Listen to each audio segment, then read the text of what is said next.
Jika kalian menerima surat somasi karena gagal bayar dari layanan pinjaman online seperti Akulaku, Kredivo, Indodana, Shopee, atau di pinjol lainnya, terus bagaimana cara menyikapinya? Begini, saya punya trik singkatnya. Nah, dalam video ini saya akan membahas langkah-langkah yang perlu diambil ketika menghadapi situasi seperti ini. Pastikan untuk menyimak video ini sampai habis. Di video ini saya akan bikin secara singkat saja. Yang pertama-tama, penting untuk memahami arti surat somasi itu apa yang diterima.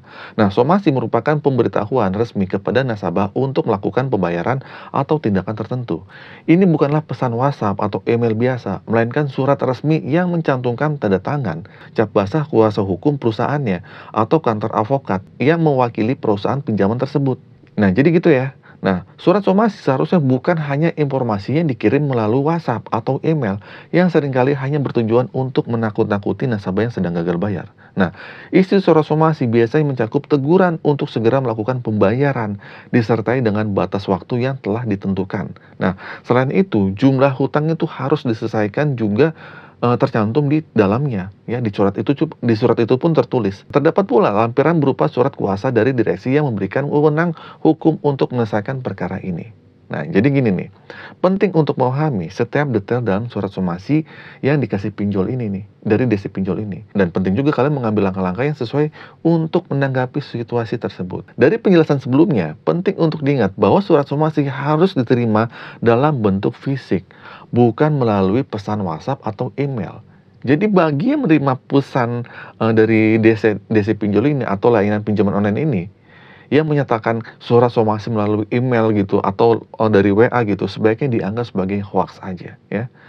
Pesan semacam itu hanya bertujuan untuk menakut-nakuti atau tidak memiliki nilai hukum. Jadi kesimpulannya, jika informasi tersebut atau surat somasi tersebut diterima melalui pesan WhatsApp, email, itu hanya upaya untuk menciptakan ketakutan agar segera melunasi hutang pinjol kalian. Namun, nih, kalian tidak perlu khawatir karena hal tersebut akan berujung pada jalur hukum itu nggak ada, atau persidangan itu juga nggak ada. Surat somasi yang dikirim melalui pesan biasanya hanya untuk tujuan intimidasi, dan kalian tidak akan dihadapkan pada hukum tuntutan tertentu atau panggilan pengadilan pidana, itu nggak akan mungkin. Jadi jika kalian menghadapi surat somasi dalam bentuk fisik, ingatlah itu juga tetap tenang ya. Hal itu tidak akan menjadi hal umum, dan hal ini sudah jadi hal yang umum. Banyak orang yang mendapatkan surat serupa setelah gagal bayar. Ingatlah bahwa pesan yang diterima seringkali terlihat seragam, menggunakan template yang sama. Dan buat kalian, fokus aja pada pekerjaan dan upaya mencari uang untuk memenuhi kebutuhan kalian terlebih dahulu. Penting juga untuk tidak terlalu ribet atau panik jika mendapatkan informasi terkait gagal bayar ya. Untuk solusi sementara, fokus aja untuk menabung ya.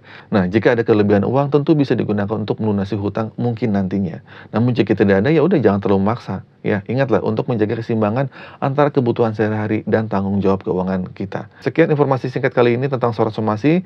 Jangan terlalu khawatir tentang hal itu. Semoga informasi ini bermanfaat. Akhir kata dari saya, Assalamualaikum warahmatullahi wabarakatuh.